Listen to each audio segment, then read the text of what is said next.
রোহিঙ্গা পুরুষকে মংডুতে গুলি করা হয়েছে বাংলাদেশ থেকে ফেরার পর। একজন গ্রেপ্তার, 2 জন নিখোঁজ।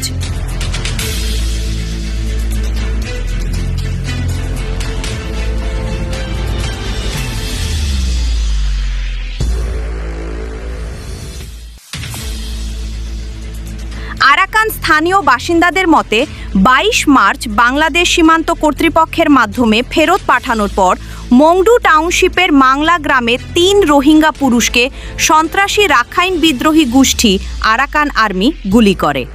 তাদের মধ্যে একজনকে গ্রেপ্তার করা হয়েছে, আর অন্য 2 জন এখনও নিখোঁজ রয়েছে। 3 জন ব্যক্তি চিকিৎসার জন্য সন্ত্রাসী রাখাইন বিদ্রোহী গোষ্ঠী আরাকান আর্মি কর্তৃক জারি করা অনুমতিপত্র নিয়ে বাংলাদেশে গিয়েছিলেন। নাফ নদী পার হওয়ার সময় তাদের বাংলাদেশ সীমান্ত রক্ষী বাহিনী আটক করে এবং পরে তাদের গ্রামের নিকটবর্তী একটি আরাকান আর্মি ক্যাম্পের কাছে মিয়ানমার কর্তৃপক্ষের কাছে হস্তান্তর করা হয়। প্রত্যক্ষদর্শীরা জানান, বিকেল প্রায় 5টা 12 মিনিটের দিকে যখন তারা বাড়ির পথে যাচ্ছিলেন, তখন চাউয়া ক্যাম্পের কাছে সন্ত্রাসী রাখাইন বিদ্রোহী গোষ্ঠী আরাকান আর্মির সশস্ত্র সদস্যরা গুলি চালায়। প্রায় 10 মিনিট ধরে গোলাগুলি চলতে থাকে।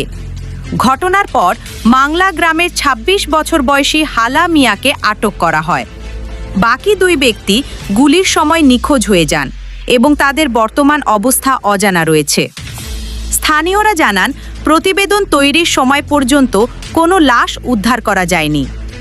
এই ঘটনায় এলাকাবাসীর মধ্যে উদ্বেগ বেড়েছে, বিশেষ করে যারা চিকিৎসার জন্য এলাকার বাইরে যেতে বাধ্য হন তাদের মধ্যে। রোহিঙ্গা RFR বাংলা সংবাদ।